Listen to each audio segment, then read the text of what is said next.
Ennen kuin tilaat Moskil-hyttysverkon, on yksi helppo vaihe, mittaus. Ja rehellisesti se on todella helppoa.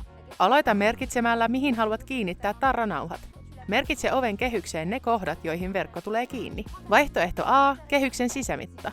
Lisää 4 cm leveyteen ja 2 cm korkeuteen. Esimerkki, jos ovi on 92 x 212 cm, ilmoita 96 x 214 cm. Vaihtoehto B, suositeltu. Ulkomitta kautta lopullinen mitta. Mittaa koko aukko, alue, johon verkko asennetaan. Älä lisää ylimääräisiä senttimetrejä. Mittaa lattiaan asti ja pyöristä ylöspäin lähimpään senttimetriin. Moskil tekee sen helpoksi. Tarjoamme kaikki koot, vakiokoot ja mittatilaustyöt. Sopii kaikkiin oviaukkoihin, myös kaareviin. Jos olet epävarma, jätä hieman lisätilaa. Tarranauhojen ansiosta voit helposti säätää milloin tahansa. Yhteenveto. 1 mittanauha, 2 mittausta ja olet valmis tilaamaan. Aloitetaan!